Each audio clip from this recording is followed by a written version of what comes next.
Hello students, how are you all. तो students, जो हमारा थ्योरी पोर्शन है इलेक्ट्रिसिटी चैप्टर का, उन्हें हम हमारे प्रीवियस वीडियोस में कवर कर चुके हैं, राइट। और हमने हमारे प्रीवियस वीडियोस में ऑलरेडी डिस्कस कर लिया है that how resistors are connected in series and parallel and how their total resistance is calculated, what is the formula for this, right. आज हम क्या करेंगे, आज के वीडियो लेक्चर में हम सीरीज एंड पैरेलल कनेक्शन में जब रेजिस्टर्स रहते हैं तो उनसे रिलेटेड जो न्यूमेरिकल्स हैं उन्हें किस तरह से सॉल्व किया जाता है, आज हम इस चीज़ को डिस्कस करेंगे। देखिए, बहुत ही इंपॉर्टेंट टॉपिक है ये भी, रीज़न बीइंग कि इससे न्यूमेरिकल्स रहते हैं हमारे एग्जामिनेशन पोर्शन में, राइट। तो चलिए अब हम डिस्कस करते हैं इसके न्यूमेरिकल्स। तो देखिए, न्यूमेरिकल की स्टेटमेंट में बेसिकली क्या हमें कहा है, that we need to calculate total resistance and total current flowing in the circuit. और इन्हें फाइंड करने के लिए हमें ये जो सर्किट है, ये सर्किट गिवन है, तो इस सर्किट डायग्राम को देखते हुए हमें फाइंड करनी है total resistance and total current. अब देखिए, यहाँ पे रेजिस्टर्स लगे हैं, वी हैव रेजिस्टर्स लगे हुए हैं। सबसे पहले हम इन रेजिस्टर्स की जो वैल्यूज़ है यहाँ पे रेजिस्टेंस की, देखिए यहाँ पे कितने रेजिस्टर्स हैं हमें जो गिवन है सर्किट डायग्राम। देखिए 1 2 3 4 5 रेजिस्टर्स हैं टोटल यहाँ पर, राइट। हर एक रेजिस्टर की कितनी रेजिस्टेंस है उसकी वैल्यू भी हमें गिवन है। अब देखिए, यहाँ पे सबसे पहले हमें डिटेक्ट करना होगा कि जो कौन से रेजिस्टर्स हैं एक दूसरे के साथ पैरेलल कनेक्शन में है, या फिर रेजिस्टर्स ऐसे कौन से हैं जो कि एक दूसरे के साथ सीरीज कनेक्शन रखते हैं। तो यहाँ पे इस चीज़ की समझ होना बहुत ज़रूरी है, तभी हम इस तरह के न्यूमेरिकल्स को सॉल्व कर पाते हैं, राइट। तो देखिए, हमने ऑलरेडी पढ़े हुए हैं दो तरह के connection, series and parallel connection of resistors. Series के लिए रेजिस्टेंस हम किस तरह से फाइंड करते हैं, R is equals to R1 plus R2 plus R3 R4 R5, जितनी भी रेजिस्टेंसेज हों सभी को अलजेब्रिकली अगर हम ऐड करते हैं तो हमारे पास आ जाती है रेजिस्टेंस इन सीरीज। अगर हमें फाइंड करनी हो रेजिस्टेंस इन पैरेलल तो इसका रेसिप्रोकल फॉर्मूला है हमारे पास 1/RP के रेजिस्टेंस इन पैरेलल के जितने भी रेजिस्टर्स एक दूसरे के साथ पैरेलल में कनेक्टेड हैं उनकी इक्विवेलेंट रेजिस्टेंस क्या रहती है, 1/R1 plus 1/R2 plus 1/R3 plus 1/R4 plus 1/R5। ये मैंने R5 तक वैल्यूज इसलिए लिख दी हैं क्योंकि हमें 5 रेजिस्टर्स गिवन है, तो मतलब कि जिस तरह से भी हो, R1/R1 R2 R3 R4 R5 up to so on, ये इस तरह से चलता रहता है। तो जनरल फॉर्मूला हम क्या कह सकते हैं, 1/R1 plus 1/R2 plus up to so on, कि जितने भी रेजिस्टर्स जो हैं एक दूसरे के साथ पैरेलल में हो, राइट। तो चलिए अभी हम सॉल्व करते हैं। देखिए, यहाँ पे बैटरी गिवन है 12 वोल्ट की, इसका पोटेंशियल हमें गिवन है। देखिए, बैटरी के पॉजिटिव टर्मिनल से करंट चलना शुरू करता है आई करंट। अब ये जो आई करंट है इस पर्टिकुलर पॉइंट पर आकर दो डायरेक्शंस में डिवाइड हो गया। आई करंट आ रहा है, इस पॉइंट पे आने के बाद ये दो डायरेक्शंस में डिवाइड हो गया। अगर करंट किसी पॉइंट पे आने के बाद डिवाइड हो जाए तब हम क्या कहेंगे कि ये जो रेजिस्टर्स हैं जो एक दूसरे के साथ पैरेलल में है। तो हमें एक चीज यहां से पता चल गई कि resistor R1 and R2 they are parallel with one another. तो हम हमारे सॉल्यूशन में क्या लिखेंगे,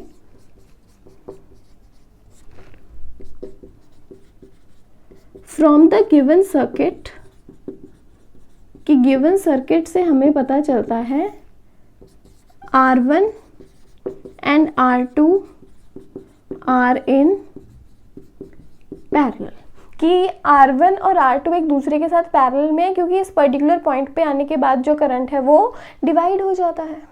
और यही है हमारे पास पैरेलल कनेक्शन की डेफिनेशन, कि अगर करंट डिवाइड हो जाए, करंट चेंज हो जाए, तो अभी क्या रहेगा, इनकी जो इक्विवेलेंट रेजिस्टेंस आएगी 1/RP डैश, क्या लेते हैं 1p/RP डैश, क्या रहेगा 1/R1 plus 1/R2।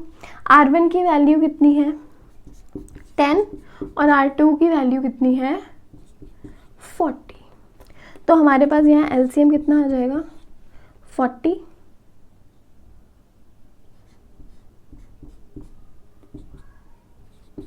5/40 and this is 1/80. 5/80, so it is 1/8. देखिए ये 1/RP, ये 1/RP डैश की वैल्यू आई है. This is 1/RP dash. This is not the value of RP, resistance in parallel. ये इक्विवेलेंट नहीं, ये रेसिप्रोकल की वैल्यू है. तो हमें अभी RP डैश क्या रहेगा हमारे लिए? RP dash is equals to 8 ohms, right. So what we can say कि जो इनकी इक्विवेलेंट जो यहाँ पे रेजिस्टेंस है वो कितनी है? 8 ohm. मतलब हम क्या कर सकते हैं, अगर हम देखिए यहाँ पे क्या कर सकते हैं, यहाँ पे so I am erasing from this side.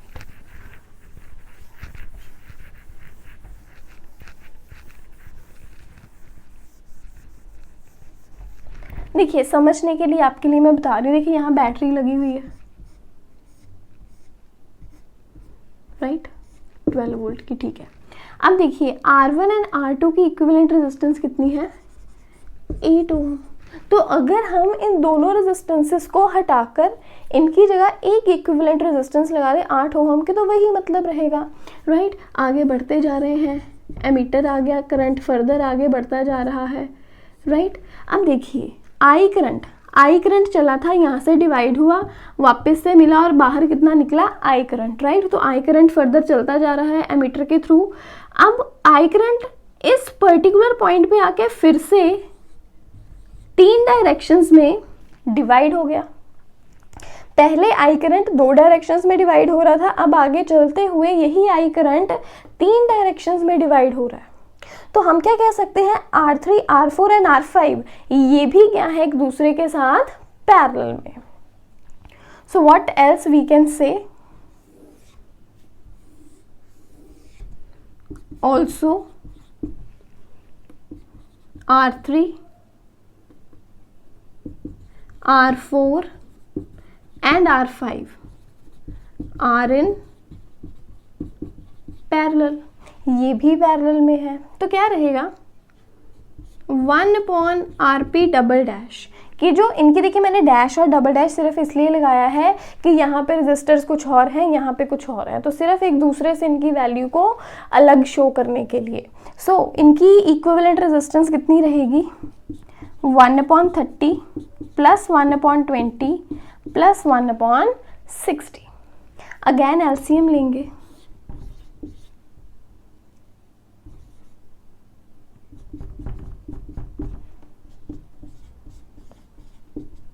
हमारे पास आ जाएगा ये 1/10. तो देखिए ये तो वैल्यू आई है RP डबल डैश की, लेकिन RP डैश की वैल्यू नहीं आई. RP डबल डैश की वैल्यू कितनी आएगी? 10 ohm. जब हम वैल्यू को दोबारा से देखिए तो रेसिप्रोकल है ना 1/RP डैश, तो RP डबल डैश किसके इक्वल रहेगा? जब हम इसकी वैल्यू को उल्टा देंगे तो RP डबल डैश की वैल्यू कितनी रहेगी? 10 ohms. तो देखिए आई करंट चला, आई करंट ही पास कर रहा है 8 ohm के रेजिस्टर के थ्रू. अब देखिए इन तीनों की इक्विवेलेंट रेजिस्टेंस कितनी है? 10 ohm. और कितना करंट आ रहा है? I current. और यही आई करंट सर्किट में वापस जा रहा है. अब आप एक चीज ऑब्जर्व कीजिए कि बैटरी से आई करंट चला, आई करंट पास कर रहा है 8 ohm के रेजिस्टर के थ्रू. देखिए इन दोनों की इक्विवेलेंट रेजिस्टेंस कितनी है? 8 ohm. तो इन्हें दोनों को अलग अलग मार्क करने की बजाय हमने एक सिंगल रेजिस्टर यहाँ मार्क कर दिया जिसकी रेजिस्टेंस कितनी लिख दी? 8 ohm. क्योंकि इन दोनों की जो रेजिस्टेंस है this is equivalent to 8 ohms. ठीक है, आई करंट आगे चलता गया. अब ये सर्किट में 3 रेजिस्टर्स के थ्रू पास कर रहा था, तीनों ही रेजिस्टर्स एक दूसरे के साथ पैरेलल में है. तो पैरेलल कनेक्शन का फॉर्मूला लगा के जब इन तीनों की इक्विवेलेंट रेजिस्टेंस फाइंड की तो कितनी आई? 10 ohms. तो इन तीनों को अलग अलग शो करने की बजाय हमने यहाँ कितना रेजिस्टेंस शो कर दिया? 10 ohm. एक रेजिस्टर लगाया जिसकी रेजिस्टेंस कितनी बोल दी? 10 ohms. राइट. अब देखिए 8 ohm के रेजिस्टर के थ्रू भी आई करंट पास हो रहा है, 10 ohm के कंडक्टर के थ्रू भी आई पास हो रहा है करंट. मतलब करंट की वैल्यू दोनों रेजिस्टर में क्या है? सेम है. अगर सेम करंट फ्लो करता है दो रेजिस्टर्स के थ्रू, उस टाइम पे हम ऐसे कनेक्शन को क्या कहते हैं, सीरीज कनेक्शन। अगर डिफरेंट रेजिस्टर्स के थ्रू डिफरेंट अमाउंट करंट की पास करे, जैसे इन केसेस में कर रही है, डिफरेंट करंट पास कर रहा है, यहाँ से आके करंट डिवाइड हो गया, सो डिफरेंट करंट पास कर रहा है 10 ओम के थ्रू, डिफरेंट करंट पास कर रहा है 40 ओम के रेजिस्टर के थ्रू, तो इसलिए ये क्या है, पैरेलल। सिमिलरली यहाँ हुआ कि करंट 3 डायरेक्शंस में आके बट गया, R3, R4 एंड R5 तीनों रेजिस्टर्स के थ्रू जो करंट की अमाउंट है वो डिफरेंट है, इसलिए ये भी क्या है, पैरेलल में। ये एक दूसरे के साथ R1 और R2 आपस में पैरेलल है, R3, R4, R5 आपस में पैरेलल है। R1 और R2 की इक्विवेलेंट रेजिस्टेंस Rp डैश कितनी आ गई, 8 ओम, तो हमने Rp डैश 8 ओम का एक रेजिस्टर यहाँ लगा दिया। इन तीनों की जो इक्विवेलेंट रेजिस्टेंस है Rp डबल डैश कितनी आई, 10 ओम।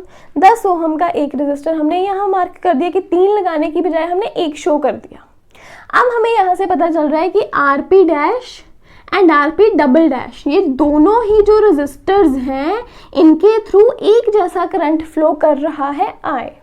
यहाँ पे करंट क्या है, same current is flowing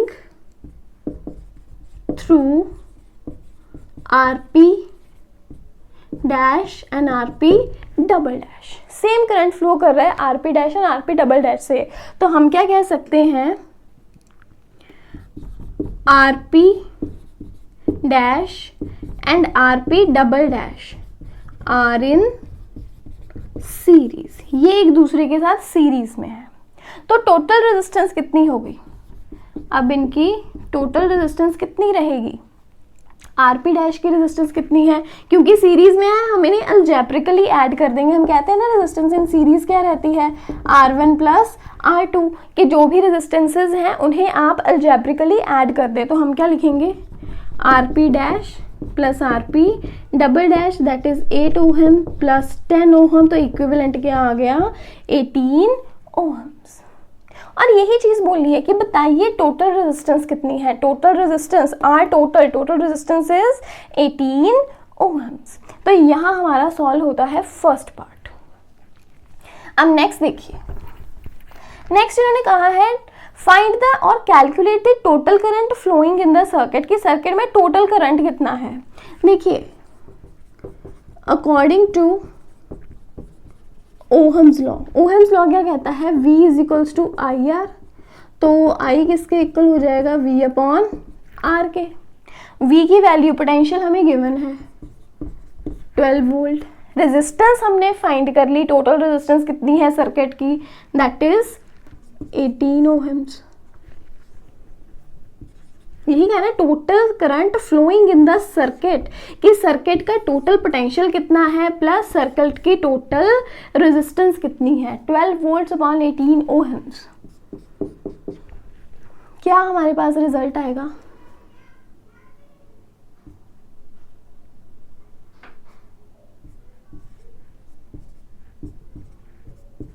that is 2/3 ampere. 2/3 ampere current जो है वो फ्लो कर रहा है सर्किट के through, and that is the total current flowing through the circuit. देखिए यूनिट्स ज़रूर मार्क करने, यूनिट्स मार्क करना बहुत इंपॉर्टेंट है। जानते हैं ना कि अगर यूनिट्स नहीं लगाएंगे तो हमारे मार्क्स डिडक्ट होंगे, हमने मार्क्स डिडक्ट नहीं करवाने हैं, राइट। तो इन चीज़ों का ख्याल ज़रूर रखें।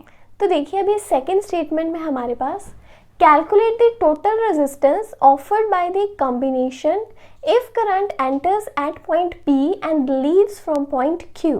तो देखिए यहाँ पे क्या रहता है, कुछ हमारे पास प्रॉब्लम रहती हैं जिनमें सिर्फ आपको ये जो रेजिस्टर्स हैं इनका कॉम्बिनेशन गिवन रहता है, उसके बाद आपको गिवन रहता है कि किस पॉइंट से करंट एंटर कर रहा है और किस पॉइंट से करंट लीव कर रहा है। ये चीज़ आपको बताई होती है कि अब देखिए कि P से करंट एंटर कर रहा है और Q पॉइंट से करंट लीव कर रहा है। अब देखिए, इस पूरे सिस्टम को देखते हुए हमें टोटल रेजिस्टेंस फाइंड करनी है। अब देखिए क्या है यहाँ पे, हम सबसे पहले इन रेजिस्टर्स को नाम दे देते हैं, राइट। कह देते हैं जैसे कि ये R1 है, ये R2 है, and this is R3, this is R4, R5 and R6। Calculation मतलब कि लिखने में थोड़ा ईजी हो जाता है। अब देखिए, P पॉइंट से करंट एंटर कर रहा है, जैसे ही वो P पॉइंट पे पहुंचेगा वो दो डायरेक्शंस में डिवाइड हो जाएगा। मान लीजिए कि अगर करंट I एंटर कर रहा है तो I1 करंट चला गया एक डायरेक्शन में और I2 करंट चला गया दूसरी डायरेक्शन में। अब I1 करंट देखिए, I1 करंट R1 के थ्रू भी पास करेगा, R2 के थ्रू भी पास करेगा एंड R3 के थ्रू भी पास करेगा। इसी तरह से जो I2 करंट है, I2 करंट R6 के थ्रू पास करेगा, फिर R5 के थ्रू पास करेगा और फिर ये पास करेगा R4 के थ्रू। अल्टीमेटली ये Q पॉइंट पे मीट करते हुए जो I करंट है वो वापस से इकट्ठा होकर, देखिए अभी यहाँ से ऊपर से क्या आ जाएगा, I1 करंट, यहाँ से आएगा I2 करंट और ये वापस से Q पॉइंट पे I1 I2 मीट करते हुए I करंट लीव करेगा यहाँ Q पॉइंट से। तो हम क्या ऑब्जर्व कर रहे हैं कि जो I1 करंट है, I1 current is flowing through, किसके थ्रू फ्लो कर रहा है I1 current? R1, R2 and R3 के through, R1, R2 and R3। अगर R1, R2 एंड R3 से same amount of current flow हो रही है, मतलब ये तीनों क्या है, एक दूसरे के साथ सीरीज में। Therefore R1 and R2 and R3, therefore R1, R2 and R3 are in series, ये सीरीज में है। तो इनकी रेजिस्टेंस इन सीरीज क्या रहेगी? इट विल बी, देखिए कितनी है अब इनकी, R1 plus R2 plus R3, सभी की रेजिस्टेंस कितनी है? 1 ओहम। तो हम क्या करेंगे, 1 plus 1 plus 1 that is 3 ohm. Means जब ये current I current P point से एंटर करके इस डायरेक्शन में जा रहा है तो इनकी इक्विवेलेंट रेजिस्टेंस कितनी आएगी? 3 ओहम। इसी तरह से जो I2 करंट है, I2 करंट फ्लो कर रहा है R6, R5 एंड R4 के थ्रू। मीन्स अगर इन तीनों के थ्रू भी सेम करंट पास कर रहा है तो R4, R5 एंड R5 ये भी क्या है?